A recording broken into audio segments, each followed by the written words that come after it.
Lock பண்ணி வச்சுப்போம்.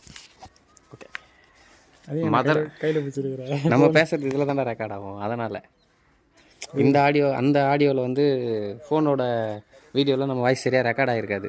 அதனால் தனியாக இதில் ஒரு ஆடியோ ரெக்கார்ட் பண்ணி வீடியோவோட மர்ச் பண்ணி எடிட் பண்ணி போஸ்ட் பண்ணுவோம். அந்த குவாலிட்டி நல்லாயிருக்கும். ஓஹோ, இப்போ இது வாய்ஸ் மட்டும் தனியாக இது மைக் மாதிரி இப்போ நமக்கு தனியாக ரெக்கார்டாக இருக்கும் இல்லையா, அது நம்ம வீடியோவில் அட்டாச் பண்ணி பண்ண போகிறோம். சரி, வீடியோக்குள்ளே போயிடுவோமா? என்ன கூப்பிட்றேன்? நீயும் தான் இருக்க கூட வந்தல படத்தை பார்க்க.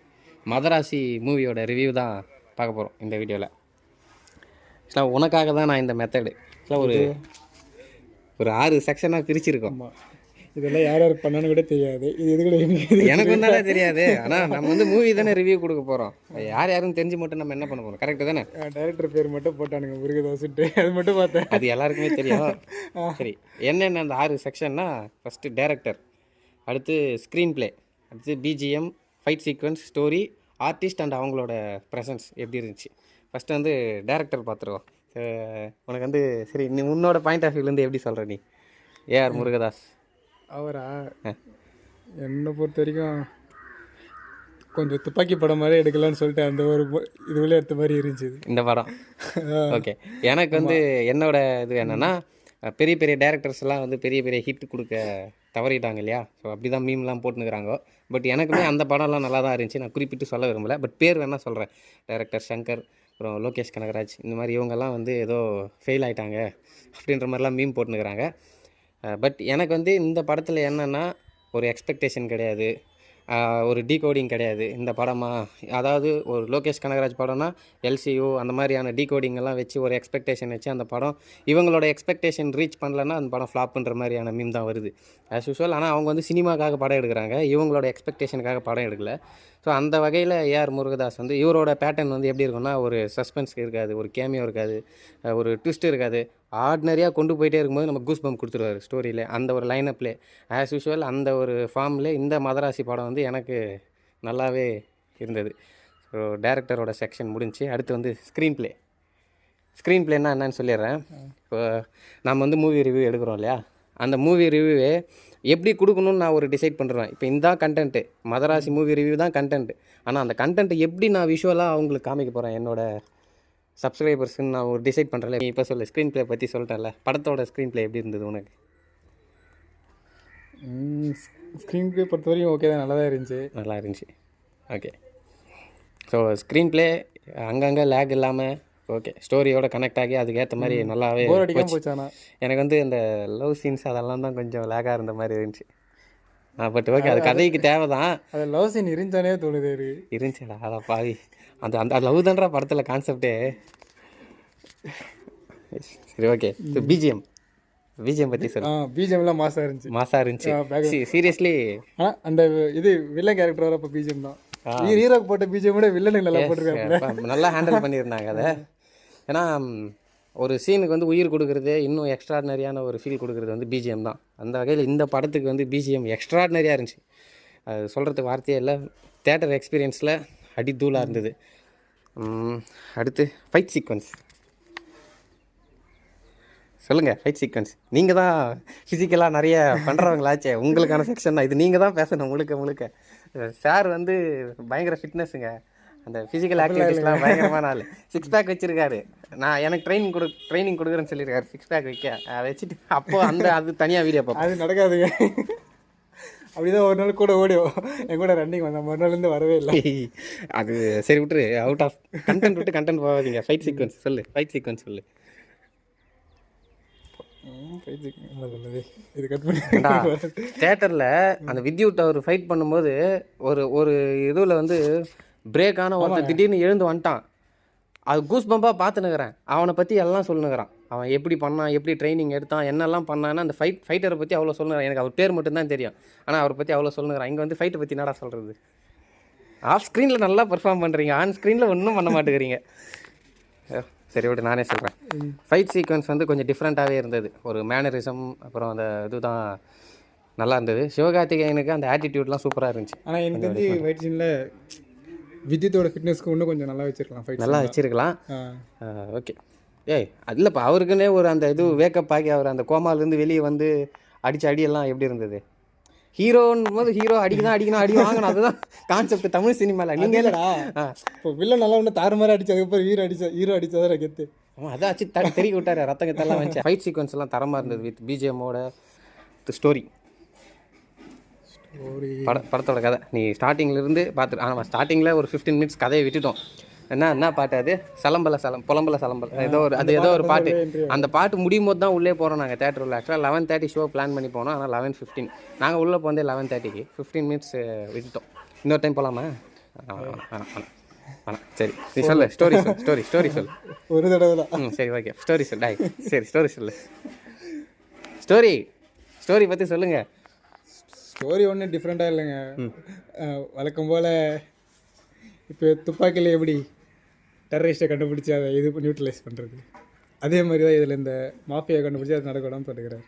ஓகே, நீ வந்து அப்படி சொல்கிற.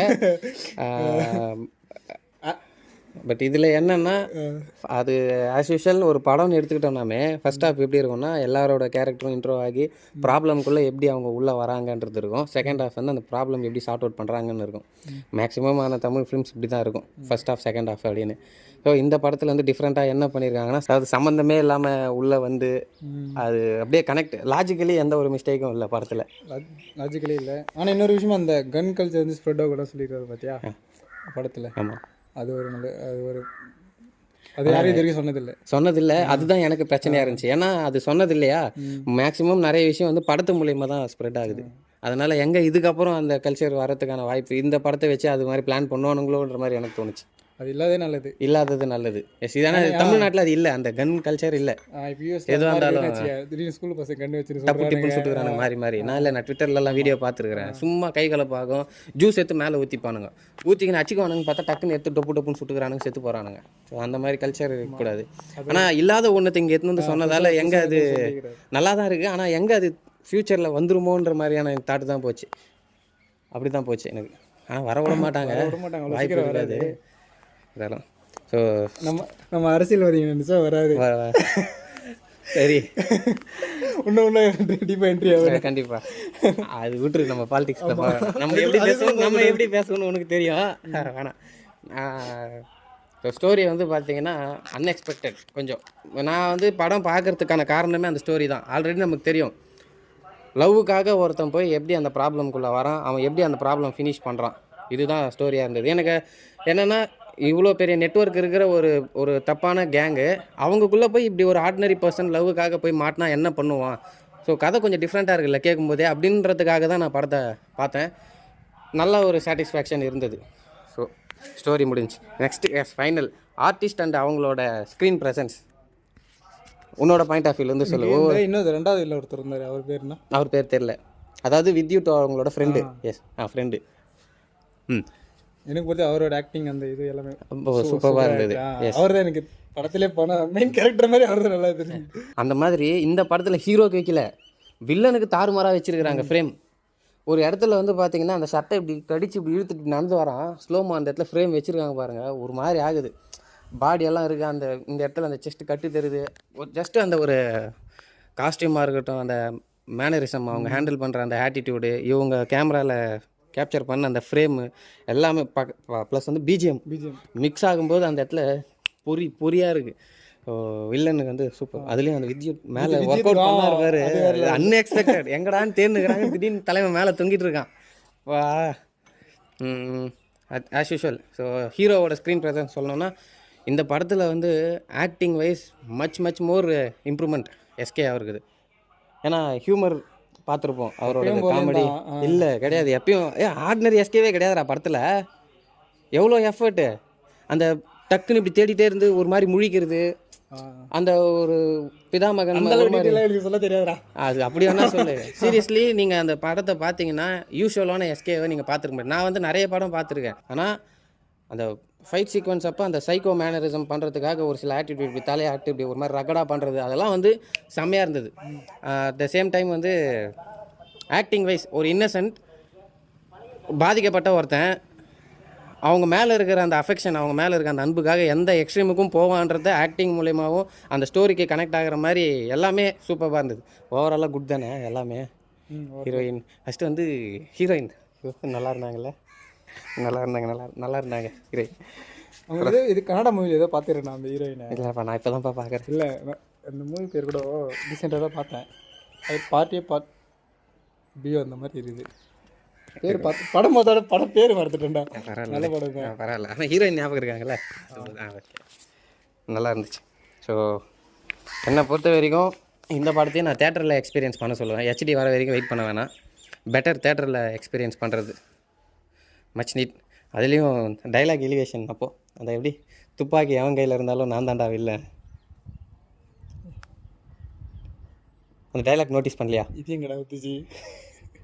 இவனை நான் படத்துக்கு கூப்பிட்டு போனதுக்கு அவர் எழுந்து இந்த ஒர்க் அவுட்லாம் பண்ணி ஃபைட் பண்ணுறாருல, அந்த இடத்துல அந்த M416 கையில் எடுத்துகிட்டு கிண்டல் பண்ணுவானேன்னா இது ஒரு கன்னு நீ எடுத்துன்னு வரீங்களான்ற மாதிரி பேசிட்டு துப்பாக்கி எவன் கையில் இருந்தாலும் நான் தாண்டா வில்லன் அப்படின்னு இப்படி மடக்கி ஒரு மாதிரி ஆட்டிடியூடில் சொல்லுவார் வில்லன். அந்த டைமில் நான் தூங்கிட்டேன்னு நினைக்கிறேன். தூங்கிட்டேன் இல்லை, நீ வேற ஒரு வேர்ல்டில் இருந்துருப்பாப்போ. பார்த்தீங்களா எப்பேற்பட்ட ஆளை நான் படத்துக்கு கூப்பிட்டு போயிருக்கேன். ஓகே, அதிசயமாக 7 மினிட்ஸ் கிராஸ் பண்ணி 12 மினிட்ஸுக்கு போயிருக்கு நம்ம வீடியோ. அதை கட் பண்ண ஒன்று 5 நிமிஷம் தான் வரும். எடிட்டிங்லாம் பண்ணேன். எடிட்டிங் ஆமாம், நம்ம எதுவும் அந்த மாதிரி கட் பண்ணுற மாதிரி எதுவும் பேசலையே. மொத்தமாக போட போகிறேன். ஆமாம், மொத்தமாகவே போட்டுருவோம். நல்லாயிருக்கும், பார்த்து என்ஜாய் பண்ணுங்கள். சிரிக்கிற மாதிரி எதுவும் பண்ணல, ஏதோ ஒன்று பண்ணுங்கள். சரி ஓகே, முடிச்சிக்கலாமா வீடியோவை? ஓகே கைஸ், மறக்காமல் இந்த வீடியோவை லைக் பண்ணி ஷேர் பண்ணி நம்ம சேனலுக்கு யாராவது புதுசாக இருந்தீங்கன்னா சப்ஸ்கிரைப் பண்ணிக்கோங்க. அடுத்த வீடியோவில் பார்ப்போம். நீ எதாவது சொல்லணுமா? ஒன்றும் இல்லை. Okay bye.